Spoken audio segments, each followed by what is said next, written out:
বয়সের ভারে ডুবছ শরীর, চলাচলের একমাত্র ভরসা লাঠি।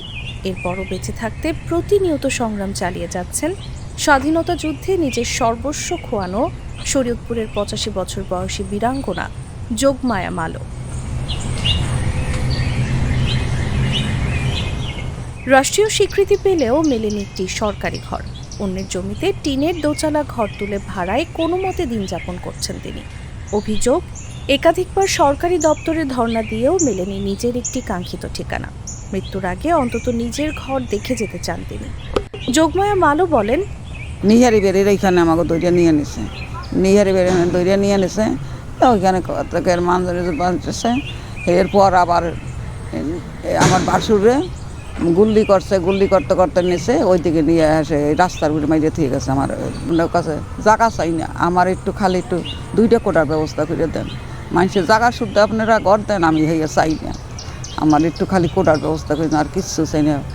তার পরিবার ও স্থানীয় বীর মুক্তিযোদ্ধাদের সূত্রে জানা যায় ১৯৭১ সালের ২২শে মে সেদিন শরীয়তপুর সদরের মনোহর বাজারের দক্ষিণ মধ্যপাড়ার হিন্দু এলাকায় তাণ্ডব চালায় পাকিস্তানি হানাদার বাহিনী। প্রতিটি ঘর থেকে তুলে আনা হয় হিন্দু নারী, পুরুষ আর গৃহবধূদের। সেদিন সবার সঙ্গে তুলে আনা হয় নেপাল চন্দ্র মালোর স্ত্রী যোগমায়া মালোকে। তখন ১৫ বছরের কিশোরী গৃহবধূ ছিলেন তিনি। বেশ কয়েকজনকে মধ্যপাড়া এলাকায় গুলি করে হত্যার পর অন্তত ১০০ জন নারী পুরুষকে ধরে লঞ্চে তুলে নিয়ে যাওয়া হয় মাদারীপুরের এয়ার হাওলাদার জুট মিলে। সেখানে পুরুষদের অনেককেই গুলি করে হত্যা করা হয়, আর নারীদের ৩ দিন ৩ রাত আটকে রেখে চালানো হয় পাশবিক নির্যাতন। সেই নির্যাতন শেষে ছাড়া পেয়ে যোগমায়া মালো ফিরে আসেন স্বামীর কাছে। ৭১-এর হানাদার বাহিনীর পাশবিকতার ভয়াল স্মৃতি এখনো মনে পড়লে আঁতকে ওঠেন যোগমায়া মালো। স্বাধীনতার ৪৭ বছর পর ২০১৮ সালে রাষ্ট্রীয় স্বীকৃতি মেলে তার। তবে দীর্ঘ ৫৩ বছর ধরে মনের ক্ষত বয়ে বেড়ানো এই বীরাঙ্গনা থাকছেন অন্যের আশ্রয়ে।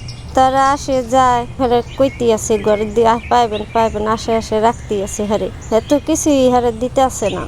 আমরা কত কষ্ট করে ঘরটা জায়গা কিছু ওইটু করছি, তো ঘরের কোনো খবরই নাই। তো সে অন্যের বাড়ি থাকে, কিন্তু নিজের বলতে কিছুই নেই। ১৬ই ডিসেম্বর আছে, কিন্তু অনেক লোক আসে, কিন্তু তাদের ঘর দেয় না।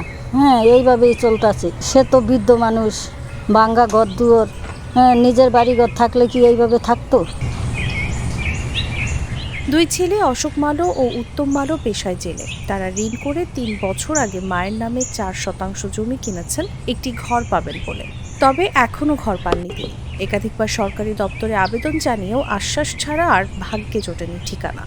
মেয়ে বিকে শিখে করে বিয়ে ঠেয়াও দিছি, ৩ মেয়ের বিয়ে দিছি, কি করুম, কি করা যায়? মানে আমার এই যে দূর দূর করে দেওয়ায় ৩ বেরই ভাঙছি, এত বছরে 3 বেরই ভাঙছি।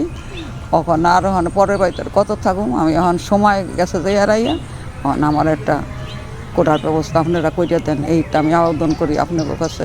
বীরাঙ্গনা যোগমায়া মালোর আবেদন পর্যালোচনা করে দ্রুত সহযোগিতার হাত বাড়িয়ে দেওয়ার কথা জানিয়েছে জেলা প্রশাসন। শরীয়তপুরের জেলা প্রশাসক মোহাম্মদ আশরাফ উদ্দিন বলেন, বীর মুক্তিযোদ্ধা আর বীরাঙ্গনারা জাতির শ্রেষ্ঠ সন্তান।